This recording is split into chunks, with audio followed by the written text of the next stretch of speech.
안녕하세요. 주간 전망대입니다. 한국은행이 기준금리를 또 동결했습니다. 그러면서 소수 의견이 나오고 경제 전망치는 약간 낮췄습니다. 그래서 오늘 한국은행의 결정 전문가분들 모시고 분석해 보도록 하겠습니다.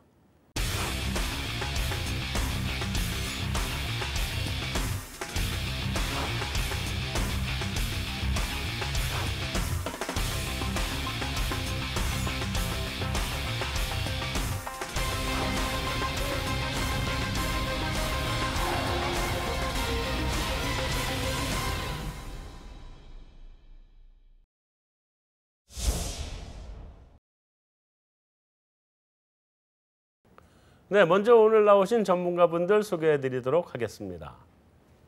메리츠 종금증권 윤여산 파트장 나오셨습니다. 안녕하세요. 네, 안녕하십니까. 네, DB금융투자 문홍철 파트장 나오셨습니다. 네, 안녕하십니까. 네. KB증권 김상원 부장 나오셨습니다. 안녕하세요. 네, 안녕하십니까. 네, 신한금융투자 신월 수석연구원 나오셨습니다. 안녕하세요. 안녕하십니까. 네. 자, 이제 항상 우리 하듯이 아주 짧게, 이게 너무 많이 해버리면 뒤에 할 말이 없어요. 네. 그래서 아주 짧게 오늘 관전평. 윤여삼 파트장부터 이렇게 들어가면서 한번 해주시죠. 네. 요 직전까지 국내 고용 지표라든지 그다음 무역 전쟁 대외적으로 노이즈가 들어오면서 과연 오늘 인상에 대한 소수 의견 개진이 가능할 거냐 했는데 소수 의견이 결국 나왔고요. 네. 여전히 어려운 환경임에도 불구하고 한국은행 오늘 성장률 전망 깎았죠. 성장률 전망을 소폭 하향 조정했지만 그래도 잠재 성장률에 준하는 4월에 봤던 경로에서 그렇게 크게 바뀌진 않았다. 그러면서 인상에 대한 불씨 정도 남기고 간 게 오늘 금통의 제일 메인 포인트였던 것 같습니다. 자, 문홍철 파트장님. 예, 저희도 사실은 이제 7월 소수 의견 3분기 인상 정도를 원래 저희 전망으로 가지고 있었는데 사실 좀 반신반의했습니다. 스스로도. 이렇게 뉴스 상황에서 무역 전쟁 한다고 하고 경기에 대한 이제 안 좋은 인식들이 많은데 설사 이런 상황에서 소수 의견이 나올까 좀 저도 의심스럽게 했는데 진짜 나왔고요. 이제 그런 면에서 저희가 최근에 어떤 영향이 있어서 이제 경제 상황상 금통위원들이 소수 의견 얘기를 했을까 이제 생각을 해보면은 제일 컸던 건 아마 제가 볼 때 환율이 좀 영향이 컸던 것 같습니다. 이제 환율이 많이 올랐고 거기에 유가도 상당히 오르고 있기 때문에 네. 이 두 가지가 같이 엮이면은 아마 물가는 둘째치고 아마 우리나라의 거시 건전성에도 우려가 좀 생길 수 있기 때문에 그런 면에서 이제 이희령 위원님께서 소수 의견을 낸 게 아닌가 그런 생각을 좀 해봤고요. 조만간 3분기로 저희는 보고 있지만 늦더라도 4분기 전에 기준금리 인상이 좀 있을 걸로 그렇게 생각을 하고 있습니다. 그 소수 의견은 아주 좋아요. 예. 왜냐면 내가 지금 달러 환전을 해야 되는 입장인데 막 너무 올라가더라고 기다렸더니. 막 올라갔습니다. 자, 우리 김상원 부장. 제가 금통위를 본 지가 한 10년 좀 넘은 것 같은데요. 오늘 개인적으로도 개인적으로 가장 이상한 금통위였던 것 같습니다. 네. 예. 그러니까 채권 이제 또 저격수가 또 나왔어요. 이제. 그러니까 그 좀 어색하다라는 거죠 이제 보면. 그러니까 네, 많이 어색했죠. 시장의 예상하고는 다를 수는 있는데 그냥 오늘 그 총재님의 멘트와 수정 경제 전망과 소수 의견 이 세 개가 아무리 봐도 저는 서로 안 어울리거든요. 안 맞죠, 엇박자다. 그래서 그냥 한마디로 말씀드리면은 이제 그냥 좀 어색하다, 좀 이상하다. 신한연구원. 네, 결국 예상 밖으로 인상 소수 의견이 나왔는데 예상 바뀌었었어요? 시장에서는 어차피 이제 되냐 나오냐 안 나오냐 했잖아요. 네네 사실 컨센이 형성되었다가 좀 다시 무너지는 형국이었는데 결과적으로는 소수 의견 나왔지 않습니까? 이럴 것 같았으면 상반기에 어느 정도 시그널을 줬더라면 오히려 시장의 혼란스러움, 불확실성은 좀 더 약화되었지 않을까. 완화될 수 있었다. 예, 그런 생각이 많이 들었습니다. 결과적으로 생각을 해보니 1월 올해 첫 번째 금통위는 연초라서 넘어갔고 2월, 4월, 5월은 다 임기 관련된 인사 이슈가 있었습니다. 네. 그 이슈가 끝나니 이제 드디어 신호가 나왔는데요. 조금 좀 전에 김상원 부장님께서도 말씀하셨다시피 좀 그런 측면에서 혼란스러움이 좀 야기된 것이 아닌가 생각합니다. 알겠습니다. 자, 오늘 뭐 여기 여러 가지 있는데 먼저 총재 발언 중에 나도 굉장히 인상 깊게 본 게 하나 있긴 있는데 하여튼 총재 발언 중에 가장 인상 깊었던 거 한번 짚어줘보세요. 총재 발언 중에 가장 인상 깊었던 거. 그러니까 지금 최근에 국내 지표에 대한 자신감들이 자꾸 떨어지고 있고 네. 그리고 아까 얘기했다시피 성장률이 어쨌든 뭐 앞 숫자가 빅피겨가 바뀌었으니까 3% 그로스라고 했는데 2.9까지 낮춰줬고 여러 이제 불확실성들을 강조하고 있음에도 불구하고 한국은행의 경제에 대해서 낙관적인 시각을 유지하고 있다 정도에 대한 이게 뭐 아니 전망 경로가 그러니까 우리들은 성장률이 깎인 것 자체에 포커스를 맞추고 있지만 총재의 변명이기도 하지만 잠재 성장률에 부합하는 그로스라는 거거든요. 아직은 잠재 성장률에 부합하는 그로스고 그렇기 때문에 우리가 보고 있는 경로가 바뀌지 않았다라는 측면에서 통방 문구에 그래서 그 문구를 살려가는 게 제일 중요한 것 같아요. 향후 경제와 물가 수준을 보고 추가적인 그 정책 조정이라는 그 표현이 있거든요. 그게 한국은행이 지금까지 뭐 그걸 작년 금리 인상을 한 이후로 계속 삽입해 오고 있는 문구인데 그 한국은행의 금리 인상 의지라고 보입니다. 그게 아마. 네. 그 부분에 연동해서 뭐 마켓은 야, 이제 이렇게 지표가 나빠지면 뒤로 갈수록 점점 금리 인상이 어려워질 것 같은데 하는데 어느 정도 인상의 의지를 살리는 측면에서 우리가 봤던 경로가 바뀌지 않았다. 그 단어가 제일 핵심 단어였던 것 같습니다. 저는 이번에 그 아마 질문 중에 기자 한 분이 소수 의견 나온 거에 대해서 이제 지적하면서 이게 한은 전체에 그러니까 금통위 전체에 어떤 기준금리 인상에 대한 시그널이라고 봐야 되냐 이런 질문을 했을 때 총재님이 뭐 개인의 의견일 수 있고 뭐 자세한 거는 의사록을 참고하시되 다만 이제 확대 해석해서 이게 전체가 이게 이 한 분의 개인적 의견이지 이게 전체 금통위에 금리 인상에 대한 시그널을 주는 거다라고 생각하는 확대 해석은 좀 경계하는 그런 듯한 발언을 좀 하셨어요. 네. 그런데 이제 저희들은 좀 늘 시장에 있다 보니까 삐딱하게 보지 않습니까? 네. 아니 이게 이일영 의원의 이 소수 의견이라는 게 결국 작년에도 한번 나왔었던 거고 그 이후에 기준금리 인상이 됐던 걸 생각을 하면은 그리고 한은의 그리고 이제 금통위의 어떤 역학관계나 어떤 7인의 금통위의 사람들이 아무런 조율 없이 의견을 그렇게 막 내지는 않는 걸로 저희들도 알고 있는데 그렇게 생각한다면은 어쩌면 저는 약간 이렇게 다르게 본다면 어느 정도 사전 조율이 좀 있지 않았는가 그런 생각을 좀 하고 있고요. 그래서 이제 한은 총재님의 말씀은 이제 확대 해석을 경계하는 말씀을 이제 하셨는데 그럼에도 불구하고 저희는 좀 확대 해석을 좀 하고 있습니다. 하고 있다. 네. 사실은 나도 네. 그 부분이 제일 그 주의 깊게 봤던 부분이거든요. 왜 그랬냐면 김성환 부장 말대로 앞뒤가 안 맞아. 특히나 그 부분 나오는 순간 이게 뭐야 이렇게 되더라고 사람이.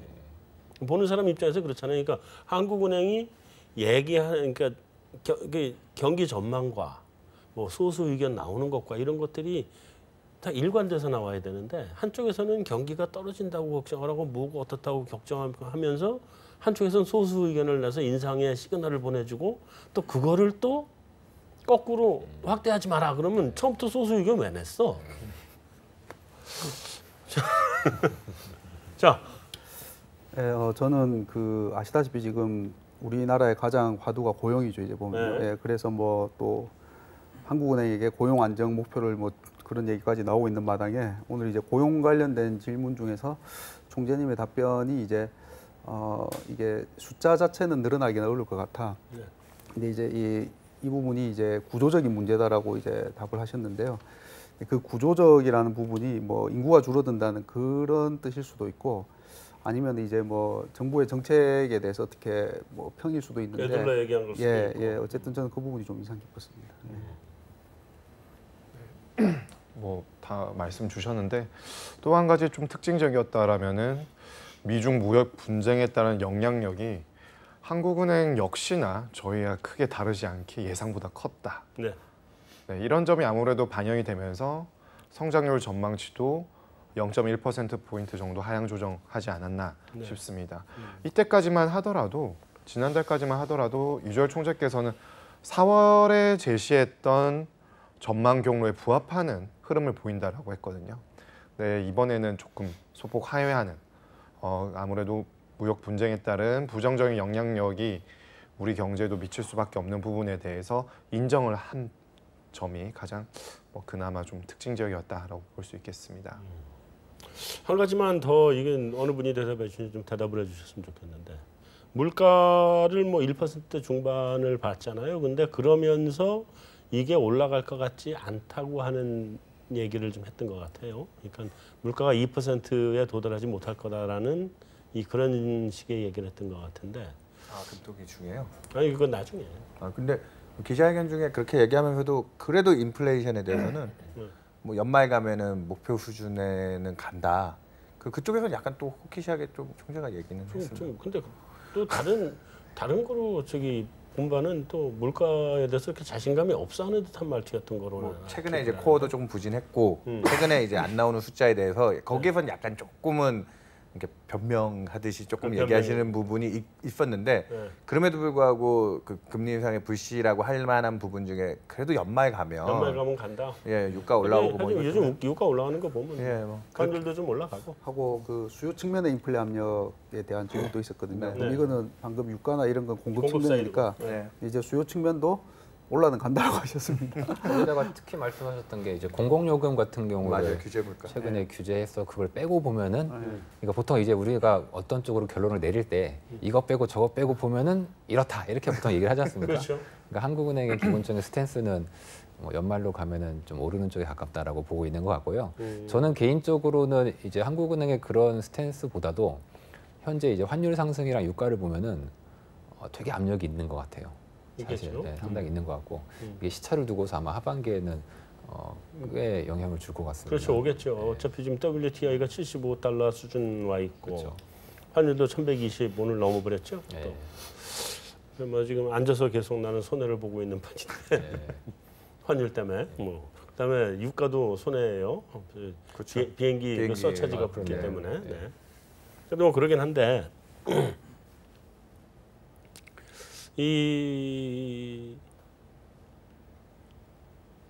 한 가지만 더 얘기를 해보면 전반적으로 느낌이 호키시였어요? 아니면 도비시였어요? 나 그게 헷갈려서 그러니까 그 외형적인 부분 분명히 뭐 호키시 했습니다. 외형적인 부분은. 네. 왜냐면 어제 고용 지표를 본 시장은 거의 뭐 올해 연내 동결이라는 분위기 쪽으로 가격이 움직여 버렸어요. 네. 시장 채권 시장의 반응은. 네. 그랬는데 오늘 그리고 소수 의견 나온 것 치고는 사실 또 금리가 올라가는 것도 반등도 미미하긴 했지만 한국은행 총재 입장에서는 그래도 아까 얘기했다시피 그 통방 문구에 추후 조정에 대한 여지를 남기고 가는 건 여전히 이제 금리 인상에 대한 시그널을 총재도 줬다라고 저는 보고 있고요. 총재도 줬다고 보고 있고 유지하고 있다고 보고 있는데 근데 딱 하나 또 거기서 조금 찜찜한 것 중에 하나가 대금리 차에 대한 질문이 또 들어왔거든요.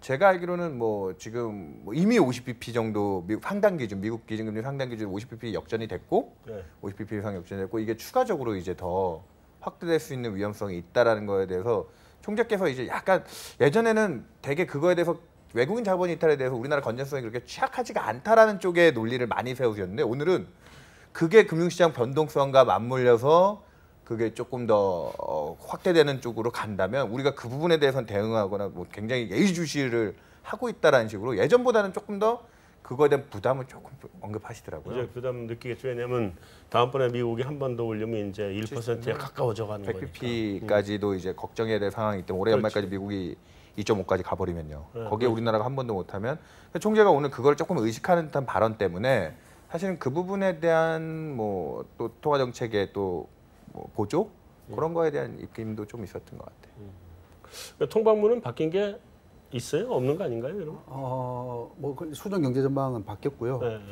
그 다음에 이제 그 물가에 대한 그러니까 경제 매크로 전망에 대한 부분들은 바뀌었고, 그 다음에 이제 리스크로 불확실성은 무역 분쟁이 추가됐고 이제 보면은 네. 국내 금융 안정 측면에서는 이제 뭐 가계 대출은 증가세가 뭐 조금은 둔화되지만 여전히 유의해야 된다라는 부분하고 조금씩은 바뀌긴 했습니다. 이제 보면은. 특히 좀 이제 리스크 요인에 있어서 지난번 회의에서는 주요국의 통화 정책 정상화가 제일 먼저 왔는데 네. 이번에는 미중 무역 분쟁, 미국의 무역 정책 등을 제일 앞으로 갖다 놓음으로 인해서 이에 대한 부정적 영향력이 우리 한국 경제를 조금 짓누르고 있다라는 그런 좀 의미를 좀 띈 것 같습니다. 사실 이번에 뭐 성장률 전망을 깎은 이유 같은 것도 이제 미중 무역 전쟁에 대한 우려가 이제 상당폭 있는 것 같고요. 네. 그럼에도 불구하고 금리 인상에 대한 시그널을 줬고 이제 굳이 얘기한다면 저는 뭐 호키시하다고 보는데 이제 그렇게 나간 이유는 저는 한국은행이 어쩌면 그 내심으로는 무역 분쟁이 실제로는 커지지 않을 걸로 보고 있는 것 같습니다. 실제로는. 그럴 수도 있죠. 뭐 사실 뭐 그 북미 간의 대화 전에 그 겁났었잖아요. 마치 바로 쏠 것처럼. 작년에 네, 작년 말 올 초까지 계속 그랬잖아요. 그렇죠. 막 때릴 것처럼 그러다가 타결이 됐죠. 났죠. 그러니까 미중 문제도 뭐 갈 때까지 가는 것처럼 보이지만 그러다가 어느 선에서는 타결을 봐야 되지 않나. 그러니까 중국에 대한 미국의 수출이 한 1,500억 달러인데 미국이 지금 2천억 달러를 얘기해놨으니까 더 대응할 수가 없을 거 아니에요, 이제 중국도. 그러니까 뭐 결국 끝나긴 하겠지만 아직은 당분간은 조금 더 노이즈는 계속 만든다 이렇게 봐야 될 텐데, 그러니까 금융시장이 불안해지는 건 불안해지겠죠. 그거는 이제 실물에 어느 정도 영향이 올 것이냐 그건 좀 다른 얘기고. 네. 자, 채권 시장은 반응이 어땠어요? 그 결정 이후에? 뭐 다 말씀 주셨다시피 평온하게 가다가 어제 워낙에 금리가 많이 빠졌으니까 네. 좀 상승 되돌림이 있었는데 네. 갑작스럽게 이제 기자회견에서 이일영 금통위원회 소수견 금리 인상 소수견 나오면서 뭐 장내에서 국고채 3년물 금리가 뭐 전일 대비 7에서 8bp까지 급등을 하다가 네. 4bp 내외 정도로 상승 마감하면서 끝났습니다. 전반적으로 어제의 금리 낙폭을 다 만회하면서 어느 정도 좀 마감이 된 모습이고요. 그래서 결과적으로는 금리 연내 동결에 대한 인식이 하루 만에 거의 1일 일일차례로 끝났다라고 볼 수 있겠습니다. 그 외환시장은 내가 아침에 금통이 나오기 전에 그때 보고 그 이후엔 못 봤거든요. 딱 일이 바빠서. 근데 외환시장 어떻게 마무리됐어요? 일단 이제 새벽에 나온 뉴스가 이제 무역 전쟁 우려가 2천억 달러로 확전되는 양상이다 보니까 네. 이제 환율 같은 경우에는 초반에는 좀 높게 시작을 이제 했었었고요. 네. 이제 좀 등락하다가 금통위 영향을 그렇게 많이 받은 것 같지는 않더라고요. 오늘 같은 경우에는 흐름이 이게 좀 빠진. 뭐 약간 이제 막판에 조금 빠졌습니다. 조금 빠진 네. 정도. 오늘 뭐 뉴스 중에 왕치산 중국 그 네. 부주석이 네. 미국의 또 유력 정치인 뭐 시카고 시장과 뭐 만나고 뭐 이런 거에 또 조금 유화적인 제스처로 여겨지면서 아시아 증시들이 전반적으로 또 올라줬거든요. 네. 그런 거에 대해서 조금 안도 심리가 나왔죠. 특히 요즘은 원달러 환율이 거의 위안 달러랑 똑같이 가요. 같이 갈 수밖에 네, 완전히 없죠. 똑같이 지금 갑니다. 수출 문제가 걸려서 가는 거니까. 근데 좀 많이 빠졌어야 되는데. 아, 참. 올해 중간 선거 전까지는 여러 노이즈가 있을 것 같습니다. 그러니까 말이에요. 자, 이제 우리 본격적으로 오늘 금통위 내용을 좀 분석을 좀 해보죠. 일단 그 이일영 의원이 이제 하는 추천 케이스인데 이분이 작년에도 소수 의견 냈고 이번에도 소수 의견 냈고 이분의 그 인상 의견에 대해서 지금 어떻게 보시는 거예요? 일단 이분은 꾸준히 뭐 익명으로 의사록에서 나오지만 동결 의견을 내셨지만 실질적으로는 계속 인상 시그널을 내셨습니다. 그렇죠. 그리고 지난 10월에도 가장 먼저 소수견 내고 나머지 네 분이 한 분 제외하고 네 분이 인상으로 스탠스를 전환한 적이 있었는데요. 뭐 그 기준금리 인상을 통한 정상화 국면에 위치하고 있고 그래야 된다라고 생각하시고 있는 부분을 꾸준히 견지하시는 것으로 해석이 됩니다. 또 특히 좀 유의미한 부분은 이일영 위원께서 한은 총재 추천으로 임명이 되셨고요. 최근에 고용 부진에 대한 우려가 심각하지 않습니까? 근데 이분의 견해를 계속해서 트래킹을 해본 결과 고용 시장과 같은 부분에 대해서 금리와 같은 완화적인 정책으로 해소가 안 되고 생산성 향상과 같은 정가의 보도와 같은 구조 개혁을 항상 말씀하십니다. 그렇기 때문에 어제 같이 고용 지표가 굉장히 부진했고 지금 1월 달을 제외하고는 거의 10만 명 내외에 계속 형성이 되어 있음에도 불구하고 소수견을 냈다라는 부분은 누적된 금융 불균형 완화하기 위해서 거시 건전성 정책 차원에서 기준금리 정상화는 필요하다라는 입장을 이제 극대화시킨 것이 아닌가라고 생각합니다. 그러니까 신규 고용 부진이 생산 가능 인구의 피크하고 연관돼 있는 거기 때문에 금리 가지고는 소용이 없다. 이런. 네.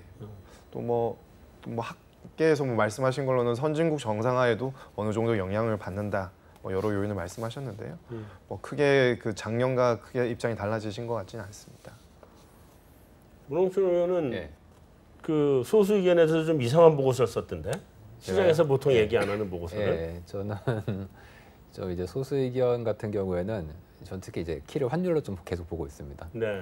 특히 지금처럼 저는 이제 사실은 무역 분쟁이 결국 환율로 퍼지면서 중국이랑 유로존이 미국에 대항하는 방법은 뭐 같이 맞대응 관세를 때리면 아까 말씀하셨듯이 뭐 싸움이 안 되잖아요. 네. 미국이 훨씬 세지 않습니까? 네. 그러니까 여기서 이 무역 전쟁은 미국이 유리하다. 꼭 그렇진 않거든요.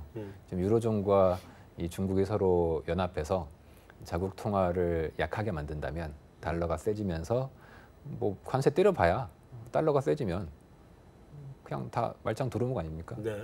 네, 그런 식으로 대응하고 있지 않나라고 추정을 좀 하고 있고 만약에 그런 상황에서 지금 우리나라가 휩쓸려 가고 있는 거죠. 위안화가 약해지면서 지금 원달러 환율이 이제 오르게 되는 그런 모습이 만들어지는데 이 상황을 만약에 한국은행이 그냥 가만히 내버려 둔다. 그렇다면 어떤 일이 이제 벌어질 거냐면은 이제 사람들이 위안화 해지용으로 이제 원을 막 쇼칠 거 아닙니까? 그렇죠. 원을 막 쇼치게 되고 그렇게 되면은 뭐 가뜩이나 지금 주식도 외국인 막 빠져나가고 있는데 채권 자금이라고 뭐 지금 들어온다고 안심할 수 있을 수는 없을 것 같고 네. 장기적으로 본다면 유가가 많이 오르고 환율이 오르게 되면 결국 우리나라가 수입을 많이 하게 되면서 이제 무역 수지가 되게 안 좋아지게 됩니다. 우리나라 같은 나라가 이제 신흥국이 경상 수지가 안 좋아지면 결국 이제 투기 세력들이 공격을 하게 돼 있거든요. 네. 결과적으로는 저는 그런 면에서 한번 침을 크게 한번 놓은 게 아닌가. 외국인들을 보고 이 원화를 얕보지 마라. 우리가 뭐 무조건 뭐 경기 안 좋다고 혹은 고용 나온다고 저는 사실 경기 나쁘다고 보진 않는데 고용이 안 좋다고 해서 무조건 뭐 금리 안 올리고 가진 않는다. 한번 금리 인상해주면서 갈 거기 때문에 이 원화에 대한 투기적인 거래는 할 생각도 하지 마라. 네. 이런 식의 일종의 침을 한번 크게 낮춘 게 아닌가 하는 새롭게 생각을 떠오르는 음모론에 대한. 제가 늘 음모론을 말씀드리는 것 같은데 좀 죄송스럽지만 아이고. 이번도 음모론 관점에서 좀 해석을 하고 있습니다. 근데 문영권 얘기 듣고 순간 드는 생각인데 우리나라에서도 과연 그런 커런시에 대한 불안정성으로 숏 세력이 들어오기 시작하면 전 세계 EM 중에 남아있는 이머징이 있을까요? 과연? 없죠. 뭐 프리자일의 문제가 아니라 취약국들의 문제가 아니라 이건 뭐 글로벌 금융위기 때도 우리나라는 금리 인하를 했던 나라인데 일단은 뭐 한번 지켜보자 뭐. 네, 지켜봐야죠. 자, 금리 격차 확대에 대해서 우리 외화자금 안 빠져나간다. 예. 뭐 주식 나가면 채권 들어오고 뭐 이래서 괜찮다. 예. 맞아요? 그러니까 사실 뭐 여러 얘기가 나왔지만 주식하고 채권 자금 성격은 좀 다른 것 같긴 하고요. 네. 예, 주식은 이제 지금 뭐 빠져나가고 있는데 오늘도 총재님이 이제 그러니까 처음에는 그 질문이 있었을 때 주식은 빠져나가지만은 이게 뭐 대규모로 될 가능성은 크지 않다라고 얘기하시고 채권은 괜찮다라고 얘기하셨어요. 네. 근데 그 다음에 두 번째 또 질문이 나왔을 때는 아까 윤여선 파트장이 얘기한 것처럼 하지만 좀 예전보다는 약간 걱정은 더 있어서 우리가 좀 더 예의주시하겠다라고 말씀하셔서 네. 뭐 저희도 근데 지금 어쨌든 그 데이터 자체가 채권에서 안 빠져나가고 있으니까요. 보면 예, 오히려 더 들어오고 있고 그래서 외국인 채권 잔고가 사상 최고치를 경신했거든요. 근데 물론 이제 자금 성격으로 뭐 그렇죠. 또 해보면은 네. 그 소위 이제 FX 4포인트나 이런 것 때문에 외국인들 입장에서는 이제 그 재정 차익 거래가 좀 많이 들어오는 것 같거든요. 이제 보면 네. 물론 뭐 건전성도 괜찮고 하니까 나가는 쪽들은 다른 신흥국에 비해서 나가는 기관들은 덜 나가고 단기 자금은 들어오고 하면서 잔고는 늘고 있는데 네. 뭐 다들 말씀하신 것처럼 금리 차가 벌어질수록 또 마냥 놓고 볼 수는 볼 수는 없고 없겠죠. 그 재정 차익 거래라는 것도 사실 또 언제 나갈지도 모르기 때문에 그렇죠. 그런 부분에 대한 조금 경계는 점차 좀 커지지 않을까 싶습니다. 부장님처럼 지금 환율 올라가는 걸 걱정하는 사람들 덕분에 그들이 달러를 들고 들어와서 우리나라에서 딱 원화로 해지를 걸어버리면 한 160bp 지금 먹는 장사를 하고 있습니다. 금리는 낮아서 미국보다 낮아져서 그쪽에서 일대에서 거두는 수익은 적지만 환 쪽에서 거둘 수 있는 그 선도환으로 먹는 수익이 있어서 예전에 일본이 마이너스 금리를 제일 저점 찍을 때 외국인들이 일본 채를 사러 제일 많이 들어갔더라고요. 그때 그 선도환으로 그 N을 사주고 해지를 걸어버리면 그때 2%를 줬거든요. 그걸로. 그러니까 그때는 1% 중반도 안 나오는 미국 금리보다 그게 더 나았을 수도 있었죠. 그런 거래 때문에 지금 외국인 잔고는 오히려 늘었어요. 주식 매도 자금은 이게 매도하고 난 이후에 국내에서 대기하고 있는 거예요? 아니면 나가고 있는 거예요, 실제로? 좀 나갔기 때문에 환율이 오른 거 아닌가요? 지금 좀. 뭐 일부 실거래가 있었을 수도 있겠지만 뭐 사실 무역 분쟁하면은 중국이 피해냐 그렇게 보통 보지는 않죠. 뭐 예를 들어서 뭐 아이폰을 중국에서 만들어서 미국에 수출하면 이제 부가가치 기준으로 거기에 관세를 때렸을 때 가장 큰 피해는 애플이 입고 그 다음에 삼성전자 아니겠습니까? 그렇죠. 예, 그렇다면 미국이야 뭐 감세해주고 뭐 경기 괜찮고 하니까 미국 주식들은 좀 버티고 그러면 이제 누가 제일 피해 입냐? 그럼 이제 한국이지 않겠습니까? 그렇죠. 이제 그런 면에서 이제 한국 주식들을 좀 팔고 있는 것 같고요. 무역 전쟁이 이제 실제 하면 팔고 진짜 나가겠죠 환전해서. 근데 아직 이 사람들도 좀 긴가민가 할 거예요. 트럼프의 어떤 협상 전략이라는 게 또 있다 보니까. 네. 그런 면에서 뭐 아직 환전까지 해서 만약에 환전해서 나갔다면 환율이 뭐 지금 한 50원 올랐는데 그 이상 올랐겠죠. 아직까지는 환전은 확 나오고 있지 않은 것 같습니다. 내가 알기로는 가장 최근까지 환율이 올라온 거는 포지션 정리, 쇼쳐놨던 것들. 이제 막 올라가니까 그거 이제 잘랐죠 원화인데 정리하느라고 그러느라고 환율이 좀 급하게 올라온 건 알고 있는데 최근의 상황은 내가 그러니까 주식 매도 자금이 실제로 빠져나가서 이게 외환시장에 영향을 미치는 건지 그건 내 지금 확실하지 않아. 실제 글로벌리 어떤 투기적인 외환 거래 수요를 보시면은 이제 선물 거래소에서 이제 달러에 대한 롱과 숏을 이제 체크해주고 있는데 보면은 이제 말씀하신 대로 연초까지가 숏이 되게 많았다가 이게 달러가 연초부터 별로 안 약해지고 오히려 최근에 세졌지 않습니까? 이러면서 그 엄청난 달러 숏 세력들이 그 포지션을 거의 다 정리했어요. 그러니까 그 정리한 거라. 그러면서 이제 달러가 막 세졌던 그 영향이 좀 있습니다. 뭐 얘기하려고 방금. 그 말씀하신 것처럼 아마 트럼프 대통령이 6월 FOMC 그 다음 날 이제 관세한다고 그렇게 한 걸로 기억하고 있거든요. 네. 근데 그때 기준으로 해서 보면 코스피가 거의 제일 약하고요. 보면은 원도 이제 굉장히 약한 통화죠. 그러니까 방금 말씀하신 것처럼 우리는 아무리 아니라고 해도 다른 뭐 우리 나중에 매크로에도 영향이 있겠지만 해외에서 보면 미국, 중국 싸우면 한국, 대만 제일 영향받는다라는 그게 뭐 인식이 다 그렇게 기본 있는 인식이죠. 네. 사실은 아직까지 그 무역 구조가 그러니까 분업 구조가 지금 아직은 좀 중국하고 많이 엮여 있어서 그러겠죠. 자, 자 이제 좀 더 이제 본격적인 얘기로 들어가는데 저기 뭐야 통상 갈등이 지금 생각보다 확전이 되고 있는데 이 통상 갈등 변수가 실제로 성장률 하향이나 이번 금리 결정이나 이런 데 영향을 미쳤다고 봐요?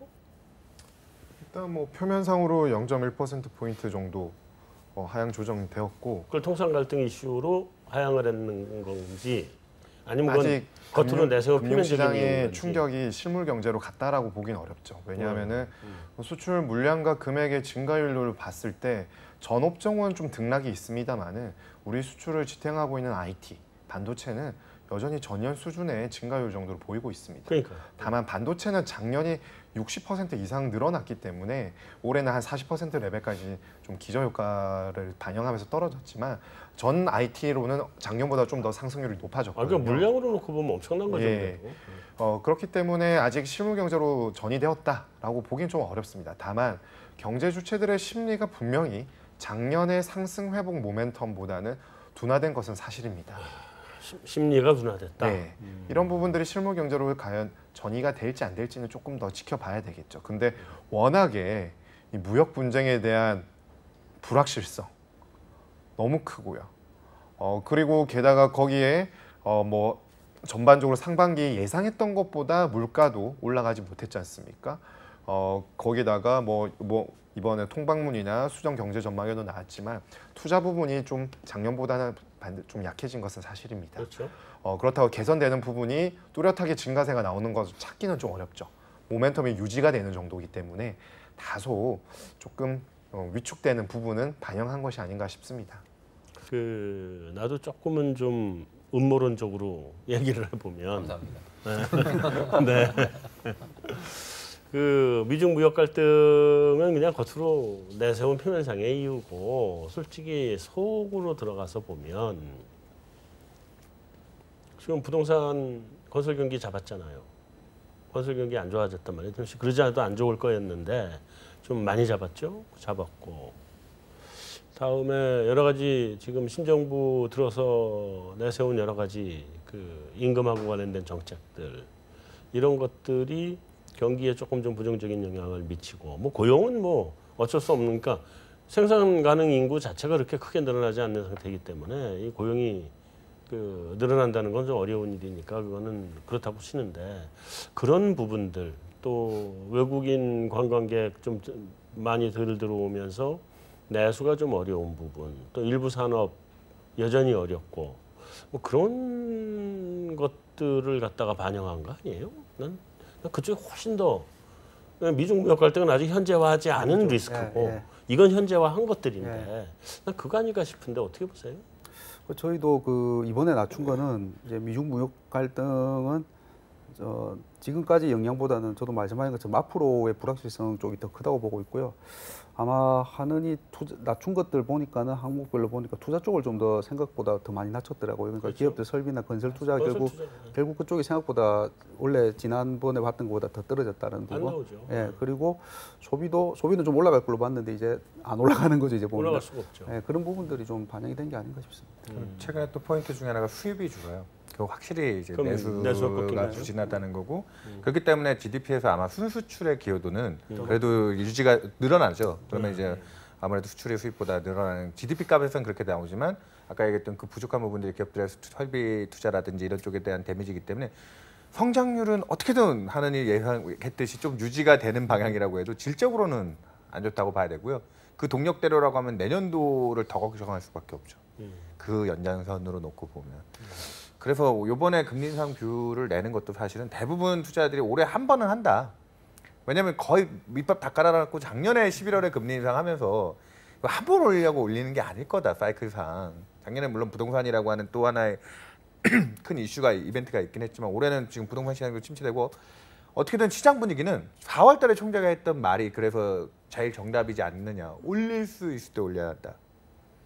안 올렸잖아요. 그러니까 지금이 이제 그 마지막 타이밍이라고 보는 거죠. 그래서 5월달 금통위 의사록에서도 그 호케시안 발언을 했던 위원들의 근거라는 게 뭐 대경기가 좀 좋아서 수출이 좀 지지가 되고 정책 여력 뭐 이런 단어들 쓰시거든요. 정책 여력. 그러니까 우리 금리 인상이 있을 거냐 말 거냐 얘기는 좀 있다 하고 네. 그거 제일 마지막에 질문으로 제가 빼놓고 가고 있는 거예요. 아니 뭐 앞에 주변 여건 좀 다 짚어보고. 네네.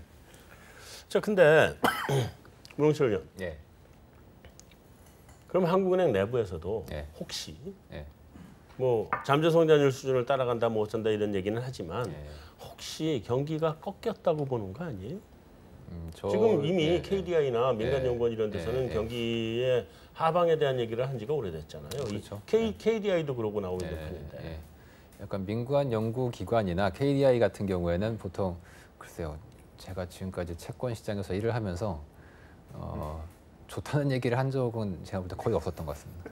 특히 너무- KDI는 너무 이 민간연구기관 물어보지 마세요. 죄송합니다. 계신 분은 이건 좀 편집 부탁드리고요. 제가 나와서 가끔 말실수를 하는데 아무튼 이 보통 민간 연구기관이나 이런 데는 조금 나쁘게 보는 편이고 네. 한국은행은 이제 약간 좋게 편향될 수밖에 없습니다. 그렇게 해야 호기시하게 금리 인상하고 가죠. 예, 그렇게 해야 이제 하는 입장에서도 그러니까 중앙은행은 사실 욕을 먹는 자리일 수밖에 없거든요. 그렇죠. 이 세상에 누가 금리 인상하는 걸 좋아하겠습니까? 그 누구도 이제 좋아하지 않죠. 그런 상황이기 때문에 이제 하느는 어쩔 수 없이 그런 면에서 이제 모든 거에는 명암이 있지 않습니까? 네. 뭐 가령 이번 1분기에 뭐 고용이 많이 줄었지만 실제 가계소득은 좀 늘었습니다. 네. 4% 가까이 늘었고 1분기의 성장이라는 게 아니 지금 뉴스만 보면 금리 인하해야 될 것 같은데 1분기 성장이 뭐 연율로 한 4%가 넘었단 말이에요. 올해도 뭐 3% 언저리에 이제 성장이 될 것 같고 그렇다면 이제 명가암 중에서 이제 언론들이나 이제 그 연구기관들은 좀 암을 많이 보고 있는 거고 이제 한국은행 입장에서는 이 우리나라라는 게 사실 기축통화국이 아니고 제로 금리나 양적 완화를 하는 데 있어서 분명히 한계가 있다면 네. 조금 명예에 집중을 하면서 이 기준금리 인상의 이 군부를 조금 떼어줄 필요가 이제 하는 입장에선 있지 않은가라고 제가 한눈을 조금 변호를 해주겠습니다. 아, 변호하는 건 좋은데 내부적으로는 혹시 내부적으로 꺾였다고 보는 것 같지는 않습니다. 그렇게 보는 거. 저도 그렇게 보지 않고 한은도 전혀 그렇게 보고 있지 않은 것 같습니다. 그 지금 경기가 네. 고점을 찍었다고 보질 않아요? 저는 그렇게 보지 않습니다. 오. 뭐 고점을 찍었다 혹은 뭐 그렇다기보다는 좋은 흐름이 계속 유지될 걸로 저는 계속 보고 있고 무역 분쟁 우려에도 불구하고 미국은 뭐 좀 레이트 사이클일 수 있죠. 근데 미국보다는 미국 외 지역들은 사이클이 약간 뒤에서 가기 때문에 저는 미국 외 지역은 이제 좋아지고 있는 흐름을 계속 작년부터 유지할 거라고 봅니다. 자, 이제 기왕에 우리 경기 고점 얘기가 나왔으니까 경기 고점 논란을 이건 한 번씩 다 돌아가면서 얘기하고 가야 될 것 같아요. 어떻게 보세요? 저희는 원래 작년 연간 전망할 때부터 올해 2.7% 성장으로 좀 낮은 시장 기대보다 낮은 수치를 유지했고요. 제일 결정적인 게 아주 베이직한 건설 투자 깎이는 것만 해도 뭐 지난 2년간 성장률의 반을 책임졌었잖아요, 사실. 그렇죠. 예, 건설 경기가 반을 책임졌는데 그 대가로 지금 지방 쪽은 미분양에 또 몸팔도 겪고 있고요. 그쪽에 대한 노이즈가 있는데 그래서 최근까지 국내 기업 중에 뭐 반도체, IT 테크 분위기 좋아서 거기에 뭐 지금 아직까지도 실적을 받쳐주는데 이번 분기에 삼성전자도 벌써 이익이 조금 줄죠. 그리고 걱정되죠. 반도체 쪽에 설비 투자도 지금 영향을 받기 시작한 거 아니에요? 일단은 그쪽이 그나마 캐펙스라는 걸 했는데 수요가 안 받쳐주면 이제 또 가격이 지금 그래서 최근에 조금 또 흔들리기 시작했거든요. 그런 부분에 대한 부담 때문에 사실 우리나라 경제가 뭐 그렇게 얼마나 좋아졌다고 벌써 꺾여라고 하겠지만 미국 경제가 지금 레이트 사이클에 진입하는 국면이라고 한다면 그 온기를 받기에는 제가 본 몇몇 그 연구기관들의 자료를 보면 미국보다 지금 먼저 마시간 3개 국가를 꼽을 때 호주, 캐나다, 한국이 들어가 있더라고요. 근데 그 나라들의 특징이 올해 다 뭔가 좀 작년에도 금리 인상을 실제로 캐나다랑 한국도 했고 올해도 더 연결해서 하지 않을까, 호주도 할 수 있지 않을까, 부동산 가격들 많이 올라간 나라들. 근데 최근에 시드니하고 저기 토론토 같은데 주택 가격이 빠지기 시작하더라고요. 여러 가지로 이제 고민들이 좀 누적되는 것 같고요. 사이클이 이제 자산 가격도 많이 올라왔던 그런 특히나 부동산이나 이런 부분 생각하면 저희는 조금 이제 내년도가 올해보다 더 걱정된다라고 생각하고 있습니다. 저희는 하우스뷰가 지난해 연말에 올해 봤을 때 그 성장률 3.0% 전망했는데요. 2.8로 낮췄고요. 또 좀 낮출 것 같습니다. 또 낮출 것 같아요. 그럼 이제 고점 지나고 있다. 그 하우스는요? 그리고 미국은 그 아까 레이트 사이클들 말씀드렸는데 저희도 원래는 올해 하반기에 약간 둔화될 걸로 봤다가 트럼프의 감세 정책으로 아니야 다시 조금 더 올라가서 연장 받는데 지금은 다시 무역 분쟁 때문에 오기 때문에 원래 처음에 봤던 게 맞나 좀. 그러니까 무역 분쟁은 이게 워낙 현재 리스크이라서 그거를 갖다 반영해서 우리가 뭘 보는 건 힘들 것 같아요. 이거는 그냥 별도의 변수로 놓고 마이너스 사이클. 그렇게 봐야 될 것 같아요. 하여튼 그래서 그 부분은 좀 제쳐두고 자. 저희는 뭐 유지되고 있다라고 보고 있습니다. 둘이 좀 비관적, 둘이 좀 낙관적 이렇게. 네. 근데 이제 다만 좀 더 상방으로 가려는 부분이 무역 분쟁 때문에 좀 눌려져 있고. 제한된다. 예. 근데 이제 좀 하나 뭐 걱정인 부분인 동시에 너무 비관적으로 갈 필요가 없다라고 생각되는 게 지금 여당에서 지금 지출 증가율을 내년에 10% 이상 늘리자. 슈퍼 예산 얘기가 나오고 있습니다. 뭐로 늘리든 간에. 예. 이게 뭐 경기가 좀 안 좋다라는 신호인 동시에 적극적인 뭐 정부 재정의 역할이 나온다라면은 또한 뭐 부작용은 분명히 있을 수 있겠습니다만은 내려가는 부분을 또 막아줄 수 있는 그런 요인이 되기 때문에 결과적으로는 내년 상반기 정도까지는 현재 수준이 좀 유지가 되지 않을까라고 저희는 보고 있습니다. 자, 한 가지 질문 더. 자, 이번에 근데 개인적인 의견은 사실은 난 피크를 찍었다고 보고 이제부터 좀 슬로우 다운을 할 거다 이렇게 보는데 그건 내 개인적인 의견이에요. 그런데 내년에 만약에 경기가 뭐 유지되거나 좀 낮아지거나 한다 그러면 이게 단기 사이클 관점이죠. 완전히 이건 뭐 장기 사이클 가지고는 얘기하는 게 아니니까 내년에 어느 정도까지 성장률이 내려갈 거다라고 보세요? 저희는 무역 전쟁 노이즈가 없어도 내년도 2.5% 정도. 2.5. 네. 그러니까 무역전쟁 노이즈 생각하지 말고 네. 그거는 진짜 마이너스 알파기 때문에 네네. 현실화하지 않은 거고. 네. 여긴 2.8% 이상 정도 보고 있습니다. 좋게 보네. 네. 저희는 올해보다는 0.1 적게 보고 있습니다. 0.1. 예. 그럼 아주 많이 나쁘게 보는 건 네. 아니네. 저희도 2.8, 2.9 레벨 정도 보고 있습니다. 그럼 올해랑 거의 비슷하네. 올해는 3%. 3%죠. 올해는 3. 예, 조금 내려가는. 한국은행보다도 더 도비시한 분이 나오셨다. 호키시하다고 해야 되지 않겠습니까? 도비시한 경기를 좋게 보니까 호키시. 호키시한 거네. 파지티브라고 해주시죠. 파지티브. 파지티브 하겠네요. 파지티브하게. 애국자들이 좀 많은 것 같습니다. 자, 그래서 우리가 이 중요한 이제 한국은행의 금리 결정하고 관련된 부분들을 이제 다시 뽑았단 말이에요. 기본적인 그 베이스 팩트들을 다시 뽑고 뭐 또 고용 뭐 이런 거 뭐 어차피 다 얘기 끝난 거고, 그러니까 얘기 끝난 상태에서 이제 중요한 건 소수 의견이 나왔어요. 작년에 소수 의견 나오고 그 다음 회의에 인상을 했죠. 올해 소수 의견 나오니까 인상이냐 하고 질문이 들어갔고 그 질문에 대해서 확대 해석하지 마라 이랬단 말이에요. 자, 다음번 금통위에서 인상이 있다고 생각하시는 분 손 들어보세요. 다음번 금통위가 인상이다. 8월 달로 보고 있습니다. 저희도 기존 전망이 8월이었어요. 이 두 분은 저희는 8월이었는데요. 4분기로 미뤘습니다. 4분기에 인상을 한다. 네. 그럼에도 불구하고 저희도 동일합니다. 4분기 원래 3분기였는데 뭐 여러 가지 이슈들 때문에 4분기로 됐고 네. 이번에는 일단 뭐 좀 전망치 자체가 하향 조정됐기 때문에 작년 10월과는 다소 좀 텀을 두고 달리 4분기에 금리 인상이 재개될 것이다라고 보고 있습니다. 4분기에 한다. 네. 자, 다시 한번 또 질문. 올해 금리 인상 못할 가능성 어느 정도로 보세요? 난 못할 수도 있다고 보는데. 저는 거의 없다. 그럴 가능성은 없다고 보지만 실제 시장에는 그런 분들이 꽤 있습니다. 나도 그런 분 중에 그런 게 있습니다. 저희가 8월 인상을 주장해서 굉장히 호키시한 입장처럼 보일지 모르겠지만 실질 진심은 반 정도, 딱 반 정도 보고 있습니다. 8월에 못하면 뒤로 갈수록 더 어렵다고. 나도 더 어렵다고 예, 보거든. 뒤로 가면 갈수록 힘들어질 네. 거라고. 저희도 그러니까 작년 말에 연간 전망들 말씀드릴 때 저희는 그냥 원래 3분기 한 번이었는데 그때 저희가 몇 번 말씀드린 게 저희도 갈수록 어려워진다라고 이제 그래서 3분기가 가장 적절하지 않나라고 봤는데요. 근데 이제 그 불확실성들을 하는 입장에서는 조금 더 보고 싶어 할 것 같아요. 그러니까 하는이 가장 지금 불확실성으로 이게 국내는 고용, 무역 분쟁인데 두 개가 이제 조금 나아지면은 그래서 저희는 그러면 4분기고요. 두 개가 안 나아지면 저희도 이제 어렵다고 보고 있습니다. 올해 어렵다고 본다. 예. 그러니까 못할 수도 있다. 예. 못하지는 않을 겁니다. 할 거다. 네, 이것도 왜냐면- 계속 이렇게네.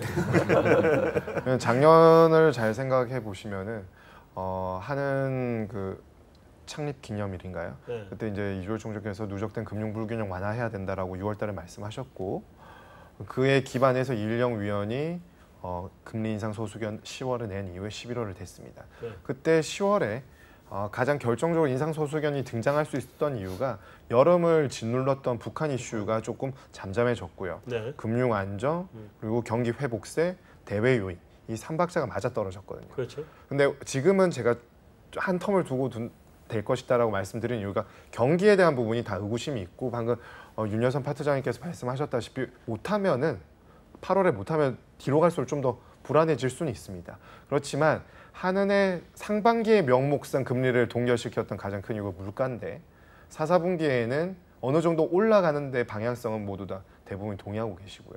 작년이 상고하저였기 때문에 오늘은 올해는 최소한 상저하고는 나올 수 있기 때문에 이 부분에서 인상 소수견이 나오고 후퇴할 가능성은 그리 크지 않다.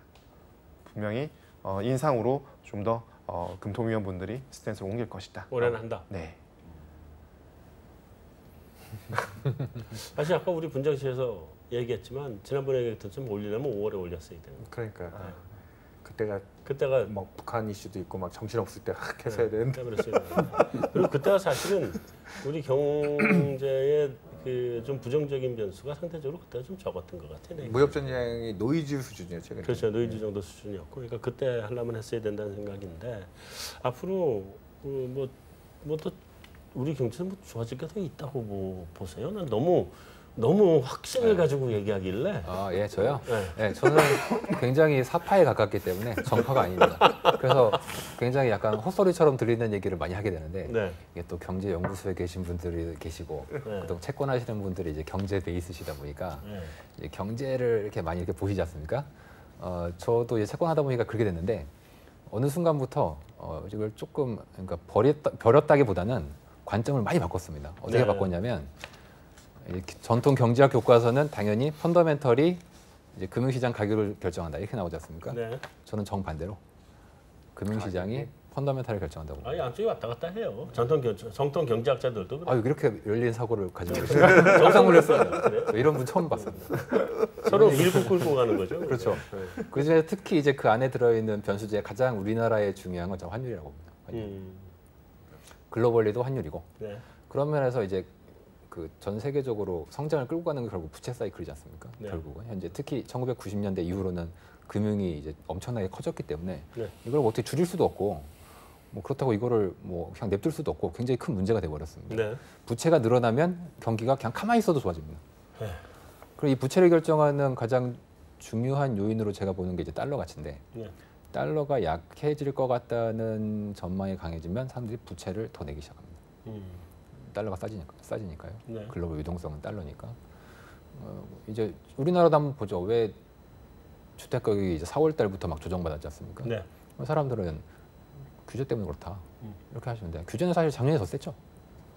작년에 뭐 6월, 8월 대책들 굉장히 셌지 않습니까?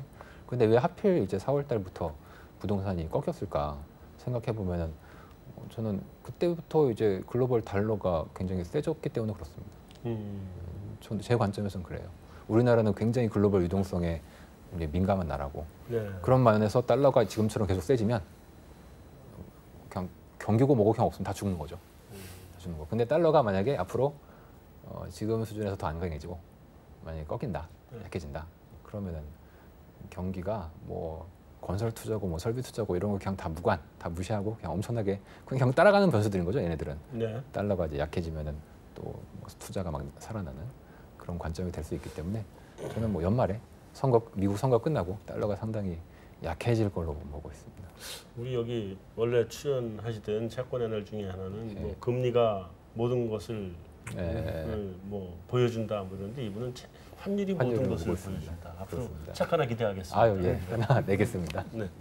자, 일단 미국 얘기를 우리 조금 더 하긴 해야 되는데 미국 얘기해야 우리 또 전망도 가능하니까. 근데 뭐 미국 얘기하기 전에 우리 거를 조금만 더 얘기하면 미국은 어쨌든 기본적으로 이제 올해도 금리를 2번 더 올리고 땡겨서 올리겠다는 거잖아요. 내년에도 또 올리겠다고 현재 얘기하고 있는 상태인데 그럼 우리도 내년에 금리 인상 계속 따라가요? 안 갈 수 없는 상태죠 지금? 저희는 그 아까 올린다고는 보는데 네. 이제 그냥 표현이 좀 그렇습니다만은 우리 내부에 자발적으로 펀더멘털이 좋아서 올리는 요인보다는 그냥 우리 그냥 경기는 엉망진창이 아닌 정도가 됐을 때 그냥 금리 차로 저희도 이제 뭐 그 전부터 유출은 안 된다고 보지만 너무 벌어지는 거를 그냥 끌려가면서 그냥 따라가면서 한번 올리는 정도 그 정도만 보고 있거든요. 따라가면서 올릴 수밖에 없다. 예. 그래서 뭐 내년에 미국이 올리면은 이제 뭐 거기서 또 근데 내년에 우리 경기가 아주 막 엉망진창이 아니면은 그러면 한 번 정도 더 고려는 될 수 있겠지만은 우리 자발적인 요인으로 이렇게 올리기에는 쉽지 않은 환경이라고 그렇게 근데 보고 현재 있습니다. 이게 그 지난 마지막 미국 FOMC 예. 의사록을 놓고 보면 결정하고 의사록을 놓고 보면 올해 3번, 내년 3번이었던 거를 올해 4번, 내년 2번으로 지금 땡겨버렸잖아요. 그러면 올해 지금부터 미국이 2번 더 남았고 내년에 2번 더 라는 얘기인데 현재 상태에서 이제 50bp 격차 아니에요. 예. 근데 이제 올해 2번 더 하면 100bp 격차가 된단 말이에요. 우리가 한 번만 따라가면 75bp 차이고 내년에 2번 더 하면 125. 100이 넘어버린다. 네, 100이 넘어버리죠. 네. 그러면 내년에 계속 금리 인상을 어쩌면 2번 우리도 해야 될지도 모르는 상황이. 그래서 그게 이제 뭐 과거가 그대로 되는 건 아니지만은 우리나라가 정책금리라는 걸 처음 도입했을 때 이제 네. 98년도 뭐 이때 우리나라가 딱 시작할 때 미국하고 150bp 차이 나서 시작을 했죠 보면은. 네. 근데 그때는 우리나라가 뭐 사실 외국인도 그렇게 많지 않았고 채권 시장에 그래서 그때보다는 2005년 7년에 100bp 역전 났던 거를 지금 시장에서 대부분 그리고 하는 총재도 한번 그 말씀하셨는데 용인하겠다. 그 정도까지는 용인되지 않을. 그래서 이제 말씀하신 것처럼 100이 지금 좀 기준이에요 시장에서. 네. 근데 한 번 더 해서 75 나면은 아마 한 번 더 하면 100인데 어떻게 할 거냐 그러고 만약에 100이 돼버리면은 150까지는 간 적이 있으니까 또 그 논리도 나오긴 할 것 같아요 이제 보면. 그럴 수 있다. 예. 내년에 몇 번으로 봐요, 우리? 한 번 할까 말까 좀 올해는 한다고 강력하게 네. 얘기하고 내년에 할까 말까로 약한 모습이네. 갑자기. 저는 이제 계속 연초부터 속도감 있는 기준금리 정상화 네. 2%까지는 금융 안정 측면에서 좀 진행될 것인데 상반기에 뭐 좀 시점을 실기한 것으로 저는 판단하고 있고요. 네.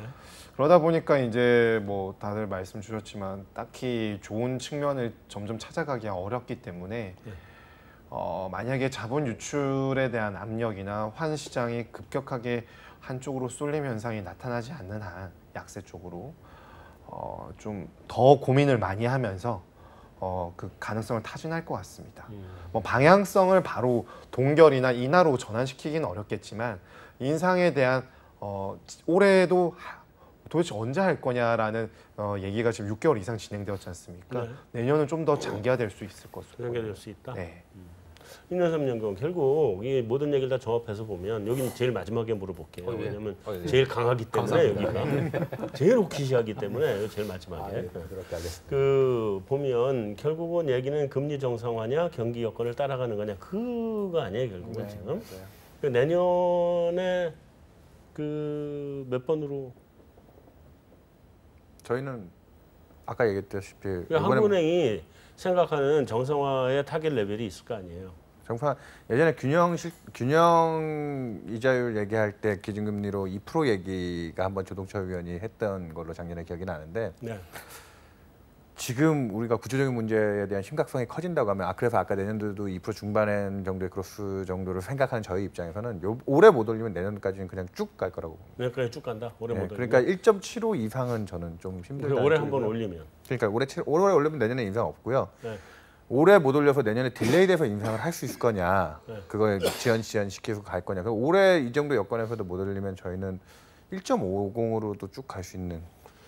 그러면 다음에 이제 경기가 만약에 심각하게 나빠지면 우리 정책 여력이 거의 없는 상태인데. 그러니까 뭐 정책 여력 측면에서는 실탄을 준비해야 된다고 보지만 그렇게 받쳐주지 않는 경기라고 하면 이 정상화를 하는 게 또 맞느냐라는 고민을 물론 하시는 그렇죠. 분들도- 근데 그런 부분도 만약에 있어요. 이제 이렇게 정상화를 못 해놓고 가다가 이제 금리 인하를 해야 되는 사이클이 들어오면 네, 우리 제로 금리도 생각을 해야 되고 그렇죠. 그리고 또 양적 완화도 생각을 해야 될 거고. 그러니까 한국이 과연 그 기축통화국이 아닌 상태에서 그런 공격적인 발권력을 동원할 수 있을 거냐에 대한 고민이 있긴 하지만 네. 이전부터 우리가 뭐 그 옛날에 총액 한도 대출 같은 직접 신용을 쓰는 뭐 그런 쪽에 필요한 부분에 미시적으로 될 수 있는 하는 역할이 있다고 하면 그것도 실질적으로는 또 QE에 준하는 그렇죠. 정책이라고 봤는데 그런 수단들을 이제 앞으로 잘 써야 될 것 같아요. 지금 이미 금리에 대한 경제 적응력이나 이런 부분이 예전 같은 메커니즘이 아닌 것 같아서 지금도 연준에서 제일 설명 못하는 것 중에 하나가 텀 프리미엄이 이렇게 낮아진 거. 강약의 금리가 이번에도 논란이 많지만 계속 줄어가는 과정에서 경기가 좋다고 하는데 왜 자꾸 장기 금리 대비 이렇게 줄어드느냐 이 금리 차이 축소폭이. 그럼 뭐 그런 고민들이 계속 쌓여갈 거라고 봅니다. 그래서 저희는 통화 정책이 지금 정상화 기대치가 뭐 아주 그리고 심플하게 2000년 중반에 미국이 5%까지 기준금리 올릴 수 있었던 건 3%의 실질 그로서의 2%가 넘는 물가였는데 그렇죠. 지금은 2%의 그로서의 1% 물가면 기준금리 정상화 3% 그 정도가 미국의 기대치라면 우리나라도 현실적인 부분 인정해야 된다고 봅니다. 자 마지막으로 내년에 네. 금리 인상 있어요? 어, 내년 경기 굉장히 좋게 봐. 이제 우리나라의 중립 기준금리 수준이 저희는 이제 2% 초반으로 보고 있고 네. 그렇게 되면은 뭐 기준금리 우리나라의 상단은 2%에서 2.25%인데 그렇게 되면 올해 한 번 올리고 내년 뭐 한두 번 뭐 이렇게 말씀드릴 수 있을 것 같고요. 이렇게 하면은 좀 재미가 없으니까 네. 제가 좀 재밌게. 헛소리를 좀 해보겠습니다. 네. 헛소리인데 제가 이제 지금의 경제 상황이나 뭐 이런 걸 봤을 때 제가 이런 얘기를 하면 굉장히 헛소리로 들릴 수가 있는데 네. 저는 아까도 말씀드렸지만 이 경기 사이클이 꺾였다고 보진 않거든요. 네. 그리고 굉장히 잠재적으로 글로벌 유동성이 엄청나게 풀릴 개연성이 사실 있습니다. 그 개연성으로 저희는 미국의 이제 쌍둥이 적자가 앞으로 늘어날 거라는 점. 네. 그리고 어떤 미국의 달러가 향후에 이제 지금 글로벌리 어느 나라의 물가 상승 압력이 선진국 중에서 제일 높냐 하면 보통 이제 미국이라고 얘기하죠. 네. 그렇다면은 물가 페리티상 당연히 달러가 약해져야 됩니다. 원래는. 만약에 그게 이어진다면 지금 그 외에 많은 지표들도 저희 보는데 모든 지표들이 한국에서 달러 약세를 얘기해주고 있어요. 그렇다면 지금의 일시적인 달러의 반등이라는 건 정말 일시적인 거고, 네. 뭐 미국 선거 끝나고 연말이나 내년 동에 만약에 달러가 많이 약해진다면, 그러면 거의 작년 혹은 작년을 넘어설 정도의 엄청난 돈이 풀릴 수가 있습니다. 네. 그래서 지금 부동산도 뭐 지금 우리나라가 약간 슬로우다운 됐는데, 글쎄요, 그건 지금 보면 이제 그렇게 보이죠. 그럼 작년에 부동산이 왜 좋았을까요? 규제가 그렇게 나왔는데. 이제 제가 보고 있는 건 이제 그런 면에서 유동성이 풀릴 효과가 달러 약세에 의해서 올해 말 내년 중에 상당히 있을 수도 있다고 보고, 그래서 좀 강력한 금리 인상이 어쩌면 있을 수도 있다. 있을 수도 있다. 네. 알겠습니다. 이제 미국으로 돌아가서 미국 얘기 우리 조금 좀 해봅시다. 미국이 이제 금리 인상 스케줄에 대해서 지난번에 변화를 좀 줬잖아요. 네. 앞으로 변화가 또 생길 수 있을까요? 그러니까 뭐 원래 3-3-2 정도로 하겠다 이렇게 됐던 거잖아요. 근데 네. 지금 4-2하고 뒤는 2 이렇게 얘기를 했는데 내년에 혹시 그 인상 스케줄이 거의 끝나버리고 또 이제 미국도 더 이상 못 올리는 상황이 올 수 있을까? 331 아니었나요? 3-3-1이었었나요? 33. 내 그래서 기억에 3-3-1이었던 것 4.2 해서 같은데 2020년에 3.25로 가는 걸로. 3.25였었나요? 예. 네. 세 번. 예. 네. 그리고 롱거런은 아직 2.875. 네. 예, 이렇게 있는데 저희는 뭐 아직 올해 4회보다는 3회의 가능성이 높다라고 보고 있고요. 뭐 근데 파월 의장께서는 뭐 여전히 아직 뭐 실무 경제에 미치는 부정적 영향에 대해서 인정을 안 하고 있기 때문에 네. 6월 FOMC에서 4회로 바꿨기 때문에 9월에 금리 인상을 한번 하고 크게 바꿀 가능성은 없어 보입니다. 근데 이제 다만 중간 선거가 4분기에 있지 않습니까? 네네. 그리고 그 앞에 뭐 트럼프가 이 무역 분쟁 이슈만 또 끌고 갈 인물은 또 아니지 않습니까? 그렇죠. 급격한 터닝 포인트를 또 찾아낼 인물이기 때문에 네. 그런 다른 무역이나 재정 정책 측면에서 또 다른 자극점은 나올 수 있다. 뭐 일단은 사회 유지할 가능성이 높겠고 네. 좀 더 살펴봐야겠죠. 뭐 그 다음에 인프라 투자가 아닐까라고 저희는 생각하고 있습니다. 또 올해 인프라 투자까지 막 해버리면 내년 가면 박살날 수도 있을 텐데 그 인프라 투자라고 대규모 인프라 투자라고 하는 건 실세 금리의 급등이라고 봐야 되는 거 아니에요? 네. 근데 그렇게 본다 그러면 10년물, 30년물 둘 다 3%를 밑돌더라고요. 네, 맞아요. 거의 차이도 없고. 지금 이제 제일 고민스러운 것 중에 하나는 4월달에 FOMC에서 올해 점도표를 4회 상향 조정하고 내년까지 기준금리를 3% 이상으로 3.25까지 상단을 높이겠다 했는데 10년 금리는 지금 낮아요. 그게 트레이드 워 무역 전쟁 분쟁 때문에 대략 한 15bp 정도의 미국 10년이 빠졌다. 거기에 대한 영향력으로 안전자산 선호가 좀 들어오면서 네. 그 정도 평가가 있다고 해도 원래 마켓에서 올해 2분기에는 3%대 안 차갈 거라고 봤거든요. 그리고 네. 올해 연말까지 한 3.2%대까지는 미국 10년이 갈 거라고 봤는데 최근에 들어오는 논제 중에 아까 레이트 사이클도 얘기했지만 이번 2분기 미국 성장률이 전기비 연준율 거의 4%예요. 네. 그리고 패드가 제일 중요하게 여기는 그 코어피시라고 하는 그 타겟 인플레이션이 지금 타겟 수준이 2% 왔어요. 네. 그래서 미국 경제는 지금 굉장히 좋거든요. ISM 제조업 지수만 해도 60포인트예요. 네. 근데 이 좋은 경제 하에서도 미국 10년이 3% 언더라는 거. 그리고 아까 얘기 드렸다시피 장단기 금리차가 주는 거에 대해서 이제 고민이 큰 완전히 거예요. 또 붙었던데. 이제 28bp, 30bp가 깨졌어요 지금. 그러니까. 그러니까 그거 갖고 또 논쟁이 붙는데 이제 투자들이 기업이 이익이 좋다고 어닝이 좋다고 해서 주가가 오르는 게 아니잖아요. 다음에 이 어닝을 더 비트할 수 있을 정도의 실적을 낼 수 있느냐는 거거든요. 그렇죠. 그 측면에서 미국 쪽에 최근에 이제 채권 시장에서는 이제 조금씩 이게 특히 인플레이션에 취약한 초장기 채권이 뭐 여러 수급 이슈가 있다고 하지만 심지어는 뭐 얘기를 들어보니까 이번에 그 세금 그 줄여주는 거에 대한 혜택이 장기채에 또 있어 감세 혜택이 장기채에도 있어서 장투 기관들이 지금 장기채를 많이 투자하고 있다고 하더라고요. 그 감세 혜택을 받으려고. 뭐 그런 수요적인 이유가 있다고 하더라도 인플레이션이 지속 가능하게 올라갈 거라는 믿음이 있었으면 장기 금리 더 올라갔어야죠. 네. 더 올라갔어야죠. 그런 측면에서 지금 연준의 통화 정책은 어차피 유동성을 흡수하는 정책이다. 아까 문흥철 연구원도 얘기했지만 그 유동성을 풀어줘야 될 지금 상황에서 미국은 지금 연준이 자산도 줄이기 시작했잖아요. QT라고 해서 자산도 줄기 시작했고 또 하나 저는 개인적으로 페드보다 올해 더 중요하게 봐야 될 게 3분기에 ECB가 이제 양적 완화를 중단한다고 지금 이제 선언은 해놓은 상태거든요. 그렇죠. 근데 6월달에 그걸 좀 자신감 없게 설프게 하는 바람에 왜냐하면 상반기에 유로존 경기가 조금 슬로해졌잖아요. 그것도 다 연초 유로화가 강했기 때문에 그래서 독일 수출 마이너스 찍고 뭐 그쪽 제조업 지표들 망가지고 나서 최근에 유로화가 1.1대 중반까지 떨어지니까 유로존 서프라이즈 인덱스 확 올라가더라고요. 요즘에 이제 고민은 이건 같아요. 그래서 ECB가 만약에 양적 완화를 중단 선언을 강화하면 유로가 또 한번 강해지겠죠. 네. 그럼 아까 문홍철 연구원이 얘기했던 그 달러 강세가 풀리면서 금융시장이 좋아할 수 있지만 전 그 뒤에 걱정하는 건 뭐냐면 그러고 나면 전 세계적으로 돈 들어오는 구멍이 없습니다 이제. 이걸 이제 또 혹자들은 리퀴디티 트랩이라고 뭐 케인즈가 했던 유동성 함정하고 좀 다른 개념인데 네. 결국 금융시장이 제일 좋아하는 거 아까 얘기했다시피 유동성이 이제 그것 동안 중앙은행들이 그렇게 막 파티로 뿌려줬는데 그게 끊기고 났을 때 걱정들이 이제 슬슬 들어오는 것 같아요. 올해 그래서 리스크 에셋들이 변동성도 커지고 그 이유에 대한 고민. 지난 5년간 미국 증시가 제일 약했던 해가 언젠가 봤더니 2015년이 미국 증시가 되게 퍼포먼스가 안 됐어요. 인덱스 기준으로 10%가 넘게 빠졌는데 그의 특징이 뭐였냐면 QE3를 딱 14년 연말까지 해서 페드는 돈 주는 거 끊고 유럽은 그렉시트 이슈 때문에 양적 완화 시작한 게 2015년 하반기더라고요. 네. 딱 그해 상반기가 메이저 그 중앙은행들이 돈을 공급하는 걸 딱 끊었던 그 시기에 하이드 스프레드 확 벌어지고 유가 급락하고 뭐 주가 빠지고 난리를 쳤더라고요 그때. 그런 상황들이 올해 또 뒤에 좀 걱정되는 부분 중에 뭐 한 부분입니다. 윤상훈 연구원. 지금 채권 시장은 미국 중앙은행이 기준금리를 올린다고 하는 거를 별로 반영을 안 하고 있는 것 같아요 보니까. 근데 반영은 하게 돼요? 선반영한 것 같습니다. 그러니까 이미 말씀하신 것처럼 네.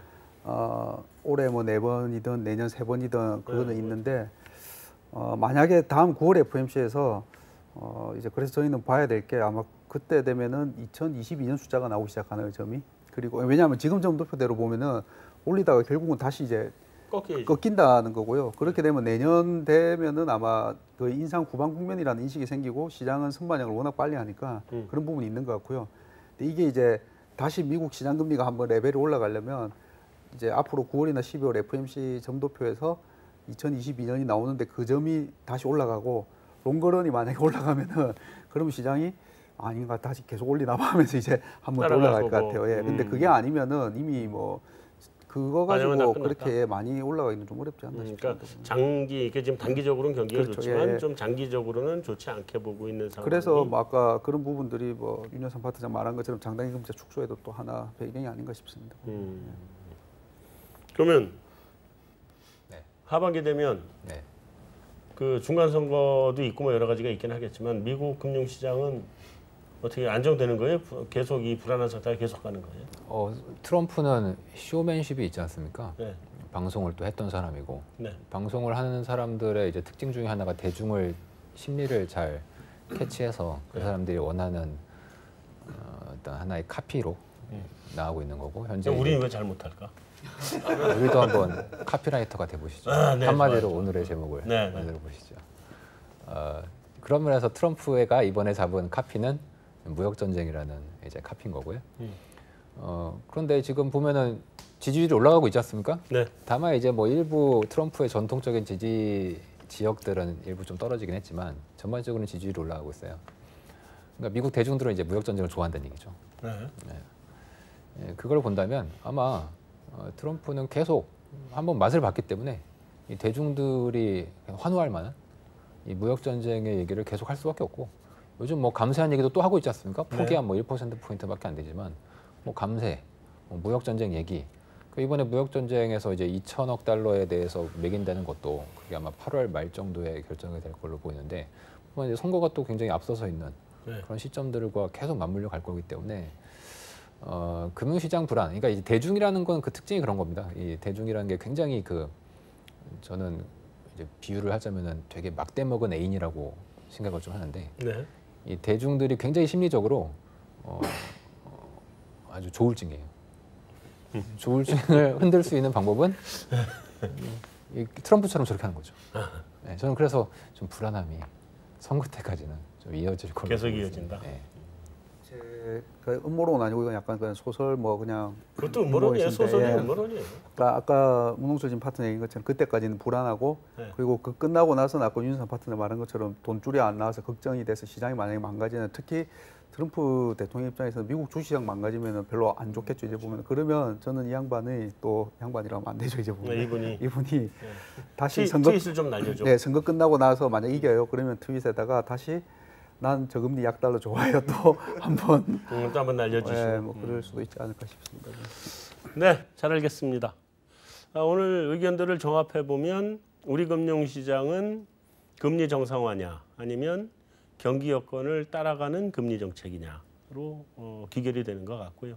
미국 시장은 아무래도 중간 선거가 관건일 것 같습니다. 중간 선거와의 전과 후가 중간 선거 전에는 뭐 불안한 양상이 좀 지속이 되고, 그다음에 중간 선거 이후에는 그다음에 이제 미국의 경제 정책 또 금리 정책이 어떻게 가느냐에 따라서 결론이 나는 거 아닌가 이렇게 보여집니다. 메인 토크는 여기서 마무리하도록 하겠습니다.